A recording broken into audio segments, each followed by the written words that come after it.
Hi guys! J'espère que vous allez tous super bien depuis le premier épisode. La réalité, c'est que je viens de finir le tournage du premier épisode et que j'enchaîne directement avec le second. Donc si vous avez l'impression que je suis crade parce que je porte toujours les mêmes fringues, sachez juste que entre les deux épisodes, il y a à peu près 10 secondes de pause. Voilà! Aujourd'hui, on se retrouve donc pour le second épisode de ce podcast, Times New Romance, le podcast où on décrypte un petit peu les sujets autour des actus romance, romantasy et fantasy. Et sans plus tarder, on va s'attaquer au gros de notre sujet. La New Romance est-elle un sous-genre de la littérature? Alors, si vous avez écouté le premier épisode, je pense que vous avez déjà une idée de mon avis sur la question, mais je vais quand même essayer de vous détailler un petit peu le pourquoi du comment. Et voilà, on va faire un petit bout de chemin ensemble. Prenez de quoi manger, de quoi boire. Et sur ce, c'est parti. Déjà, commençons par la définition entre guillemets officielle du genre de la romance. Et là, je parle pas de la new romance, je parle vraiment juste de la romance en général, qu'elle soit young adulte, new adulte, etc. Deux éléments de base qui sont compris dans tous les romans concernant la romance sont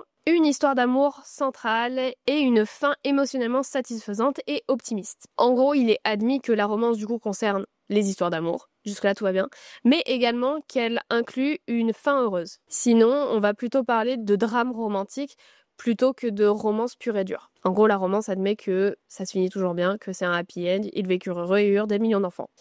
Bref, maintenant on va parler plus de la romance new adulte. D'ailleurs, pour votre culture, si vous n'avez pas écouté mon premier épisode, le terme new romance n'est pas un vrai terme de la littérature. C'est-à-dire que c'est une marque qui a été déposée par Hugo Publishing il y a des années. Mais le terme new romance, en fait, il a tellement été utilisé comme adjectif pour qualifier des livres que finalement c'est entré dans le vocabulaire de la sphère littéraire. Donc voilà, si vous m'entendez parler de new romance, sachez que c'est juste la contraction de new adult, donc les récits pour les personnes allant de 18 à 25 ans, et du coup le terme romance qui signifie ce que je viens de vous décrire, donc une histoire d'amour avec du coup une fin heureuse. Définition de la new romance / new adulte. Le new adulte new romance regroupe des récits centrés sur des protagonistes en transition vers l'âge adulte, environ 18-25 ans, et aborde amour, indépendance et première expérience d'adulte. La new romance, la romance en général, est un genre de la littérature qui explore les relations amoureuses, qu'elles soient hétérosexuelles, queer, etc., etc., etc.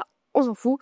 Le tout, c'est qu'il y a de l'amour dans l'air. Déjà, je vais vous parler un petit peu des études et des revues académiques qui légitiment l'étude de la romance, puisque la romance est un vrai genre qui a sa place sur nos étagères. Ces études, elles visent à prouver qu'on ne parle pas d'une sous-littérature, dans le sens où la romance a un impact sociétal qui pourrait être à peu près équivalent à celui de la dystopie. Même si on ne le perçoit pas de la même manière, puisque la dystopie parle vraiment de la construction de notre société dans son cœur même, la romance, elle, attaque plutôt les relations interpersonnelles, et du coup, c'est vrai que c'est un sujet qui va paraître un petit peu plus creux lorsqu'en fait il est tout aussi riche. Dans les revues académiques et les travaux qui montrent que la romance est légitime comme littérature, on a notamment ceux de Journal of Popular Romance Studies, Romance Studies, Taylor and Francis, travaux fondationnels, notamment ceux de Janice A. Radway, Reading the Romance, Pamela Regis, A Natural History of the Romance Novel. C'est notamment ce genre d'ouvrages qui sont cités et utilisés dans l'enseignement universitaire sur le sujet. Et enfin, on a un petit peu des articles récents et des dossiers universitaires montrant qu'on enregistre la romance en fac. Donc, par exemple, en enseignement en Suède, en fait, c'est des choses qu'ils peuvent étudier pour, tout simplement, comprendre un petit peu pourquoi ce genre intéresse tant et pourquoi ce genre est aussi populaire. Voilà pour cet aparté études académiques. C'était pas forcément nécessaire, mais c'était au moins pour légitimer un minimum cet épisode. C'est tout. Comme d'habitude, vous aurez bien sûr les sources en commentaire, tous les liens, etc. si vous voulez aller creuser le sujet. Maintenant, passons un petit peu plus aux articles et aux faits de marché montrant l'importance culturelle et économique de la romance. Puisque oui, si on parle d'une sous-littérature, ça voudrait dire que du coup, les gens ne sont pas forcément intéressés par cette littérature. Si c'est une sous-littérature, pourquoi les gens iraient s'y intéresser? Enfin, genre, ce serait complètement con, hein? Et bah écoutez, Le Monde analyse le marché en France en 2024 et montre qu'en fait, il y a des millions d'exemplaires qui sont vendus. Dans le premier épisode, on avait vu les chiffres de 2023, c'était 6 millions d'exemplaires vendus en France, donc à peu près 75 millions d'euros. C'est une sous-littérature, mais qui chiffre. Franchement, la sous-littérature, elle est vraiment pas mal. On a aussi d'autres petits articles qui nous montrent l'essor des librairies et des communautés spécialisées en romance. C'est-à-dire qu'il y a carrément en fait des librairies, notamment comme l'Encre du Cœur, qui sont des librairies qui sont spécialisées dans la romance de tout type. La romance fantasy, donc ce qu'on va appeler maintenant la romantasy, la romance fantastique, la romance young adulte, la romance new adulte, la romance universitaire, la romance boss employee, bref, plein de romances différentes. Et il y a des librairies qui se spécialisent dans ce creux-là, puisqu'en fait, la romance, c'est simplement l'étude, comme je vous l'ai dit, de relations interpersonnelles. Donc finalement, ça peut s'appliquer à énormément d'ouvrages et ça peut s'appliquer surtout à énormément de contextes. le contexte sportif, le contexte historique, le contexte plutôt salarial. Bref, c'est un genre qui s'applique à énormément de situations puisque, factuellement, l'amour, ça n'a pas de cadre défini pour éclore. Et enfin, j'ai trouvé un article du Time qui parlait notamment de la wholesome romance et des adaptations, c'est-à-dire que la romance en a un point où ça influence la culture populaire et notamment l'audiovisuel au travers des adaptations, de la visibilité et du mainstream. Par exemple, on voit de plus en plus d'adaptations, notamment sur Amazon Prime, à Contresens, Closer, Marked Men, L'été où je suis devenue jolie. Sur Netflix, on en a aussi, Ma vie avec les Walter Boy. Bref, vous avez compris l'idée. Donc, grosso modo, si la romance est une sous-littérature, c'est une sous-littérature qui fonctionne quand même suffisamment bien pour impacter carrément la culture et les productions créatives des grandes enseignes. Bon, depuis tout à l'heure, je me fous un petit peu de la gueule des gens qui considèrent la romance comme une sous-littérature, mais voyons voir quels sont leurs arguments, puisque s'ils critiquent un genre, ils doivent bien avoir des arguments pour nous dire qu'ils ont raison. Les critiques les plus souvent avancées sont les formules répétitives, les clichés, les représentations problématiques, notamment celles du patriarcat, le biais de dévalorisation lié au sexe et au public majoritairement féminin. Alors, déjà, on va commencer par les critiques un petit peu sur le fond du texte, c'est-à-dire tout ce qui va être les formules répétitives, les clichés, c'est ce qu'on a maintenant appelé les tropes, donc c'est-à-dire ce sont des schémas narratifs qui reviennent souvent, et effectivement dans la new romance, dans la romance en général, on n'a pas forcément un vocabulaire qui est hyper développé. Et je vous parle là de la romance contemporaine. Si on part sur des romances plutôt historiques, vous seriez surpris de voir à quel point on peut avoir des livres extrêmement bien écrits et extrêmement fournis en termes de détails et de vocabulaire. Bref, c'est pas le sujet. Donc, l'argument de les formules sont répétitives et il y a énormément de clichés est vrai, mais d'un autre côté, on se sert aussi des clichés pour démonter certaines choses. L'argument qui revient ensuite, c'est la représentation problématique, notamment celle du patriarcat. Et là-dessus, je suis assez d'accord. Dans le sens où, je l'ai déjà dit dans le premier épisode, mais la plupart des romances billionnaires sont souvent le lieu où l'homme a le pouvoir financier, a l'ascendant financier sur la femme, et c'est un truc que je trouve personnellement assez dommage qu'on n'ait pas étudié encore l'inverse, même si dans la société de nos jours, c'est rarement les femmes qui sont riches. On va pas se mentir, si je devais vous sortir les stats, je vous dirais que 1% de la Terre est possédée par des femmes, c'est-à-dire qu'on a vraiment très très peu de la richesse mondiale. Donc à la fois c'est vrai, et à la fois ça découle quand même d'un problème plus grand qui est le fait que dans la réalité, les femmes ne sont pas souvent riches. Est-ce que pour autant faudrait les effacer de la trope billionnaire ? Je ne pense pas. Je pense que justement ce serait un aspect à aller explorer pour un petit peu changer les esprits. Mais sur le principe, les romances dépeignent juste la réalité du cadre. Même si c'est sous un jour un petit peu plus rose bonbon. Et enfin, le dernier argument qu'on pourrait donner aux personnes qui critiquent la romance en la catégorisant de sous-littérature, c'est notamment le biais de dévalorisation lié au sexe et au public majoritairement féminin. Eh oui, parce qu'on n'ira pas critiquer les lectures d'un homme, on ira beaucoup plus les critiquer chez une femme. Parce que déjà, une femme qui pense « Attention, c'est dangereux », ça vous rappelle des choses ?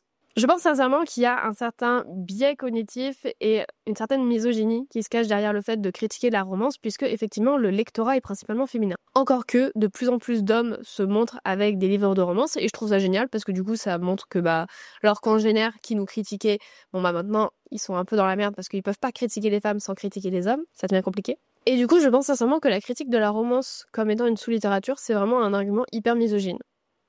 Voilà, pour rabaisser la culture des femmes, pour rabaisser les intérêts des femmes, tout comme on a rabaissé la couture, tout comme on a rabaissé la broderie, tout comme on a rabaissé la danse, les arts créatifs, etc. pendant très longtemps. C'est dans le chemin des choses et là-dessus, j'aurais pas de solution à vous apporter, c'est juste de la misogynie intériorisée et je trouve ça franchement nul qu'on en soit encore là en Big 2025. Il y a aussi pas mal d'articles qui parlent d'un mépris culturel, donc par exemple Salon, Smithsonian et divers éditoriaux qui analysent que les personnes consommant de la haute culture, du coup, donc ce serait la littérature blanche, les écrits psychologiques, philosophiques, considèrent la romance comme une sous-littérature, puisque tout simplement, ils le voient avec un aspect très élitiste et sexiste. Encore une fois, on revient toujours au problème du sexisme. Bon, maintenant qu'on a parlé des arguments des personnes qui traitent la romance de sous-littérature, il est temps d'y répondre, donc je vais vous donner quelques petits arguments pour vous dire que la romance n'est pas une sous-littérature, c'est une littérature comme les autres. Le premier argument que je pourrais vous avancer, c'est l'existence d'un champ académique autour de ce genre. Voilà. Rien que le fait qu'on étudie les romances aujourd'hui et qu'on les décrypte, ça montre bien qu'il y a un certain intérêt psychologique, philosophique et sociétal autour de ce genre de texte. pour analyser les tendances relationnelles, pour analyser la manière de réfléchir, pour analyser peut-être aussi les nouvelles attentes qu'ont les femmes envers les hommes, ou tout du moins que peuvent avoir les lectrices et les lecteurs. Donc l'existence d'un champ académique, déjà, ça montre que quelque part, la romance est suffisamment reconnue pour qu'on fasse des recherches dessus. Ensuite, la romance a quand même un rôle social et psychologique, puisque beaucoup de personnes lisent de la romance, notamment pour tenter un petit peu de s'évader de certains traumatismes qu'elles ont pu avoir dans leur enfance. Puisque certaines personnes peuvent lire de la romance suite à des relations toxiques pour tenter un petit peu de guérir, entre guillemets, leur perception de l'amour. Donc la romance a quand même un rôle dans la société et dans du coup la psychologie de ceux qui la lisent. Un autre argument que je pourrais vous avancer, c'est la complexité du fait de catégoriser tout un genre comme de la sous-littérature, sachant que ce genre même englobe une multitude de sous-genres. Comme je vous l'ai dit tout à l'heure, on a la romance universitaire, on a les romances fantastiques, on a les romances avec de la fantasy, les romances young adultes, les romances lycée, les romances sportives, bref. On a plein de sous-genres sur la romance, ce qui en fait vraiment un genre qui explore beaucoup de cadres, beaucoup de contextes, beaucoup de situations. On a aussi les romances dites LGBTQIA+, donc les romances queer qui viennent vraiment, tout simplement, montrer qu'il existe d'autres formes d'amour que la forme classique et hétérosexuelle qu'on nous a vendue dans le passé dans les Disney. Donc pour une sous-littérature, on est quand même sur une richesse et une diversité qui fait quand même se poser des questions. Ensuite, il y a deux autres arguments aussi que j'aimerais vous présenter et qu'on a déjà vu dans cet épisode du coup, c'est l'impact culturel et économique. Ça fait du chiffre et ça fait des adaptations, donc quelque part, pour qu'un livre soit adapté en film, il faut quand même qu'il ait suffisamment bien marché et qu'il soit suffisamment sympa pour qu'on ait envie de l'adapter. Il y a aussi le fait de dire que les romances sont des laboratoires sociaux, c'est-à-dire que c'est un genre qui permet d'exprimer des modèles relationnels, d'aborder le consentement, la sexualité, l'identité, etc. Et donc de contribuer aux débats sociaux que l'on voit déjà. Pour prendre mon exemple au sujet de la dystopie vient être un laboratoire social concernant un petit peu les constructions hiérarchiques, les constructions de notre société en son cœur, c'est-à-dire les gouvernements, les lois qui passent, etc., etc. Là où la romance va être un laboratoire pour tout ce qui est relations. C'est pour ça que je vous en parlais plus tôt. Et enfin, un dernier argument que j'aimerais vous avancer, c'est le fait que la littérature, donc la littérature dans toute sa globalité, contient aussi beaucoup d'œuvres qui sont jugées populaires et qui rendent seulement des services esthétiques, moraux et émotionnels. En bref, il y a des œuvres de la haute littérature, selon certaines personnes, qui servent les mêmes intérêts que la romance. Donc, catégoriser la romance de sous-littérature, c'est simplement hiérarchiser les œuvres entre eux, hiérarchiser les genres, sous un biais qui est souvent misogyne ou élitiste. En bref, vous l'aurez compris, est-ce que la romance est une sous-littérature ? Non, on l'a pu le montrer par A plus B, il y a des revues académiques, ça a un enjeu économique, social, culturel. Bref, la romance n'est absolument pas une sous-littérature. Et la prochaine fois que vous entendrez quelqu'un vous dire ça, je vous invite à tout simplement lui donner une des sources que vous verrez en description à ce sujet. On se retrouve la semaine prochaine pour un nouvel épisode de ce podcast. Et si tu veux être sûr de ne pas le louper, pense à t'abonner sur ma chaîne YouTube ou à tout simplement enregistrer ce podcast sur Spotify. Une très bonne journée ou une très bonne soirée à toi. Et sur ce, bye!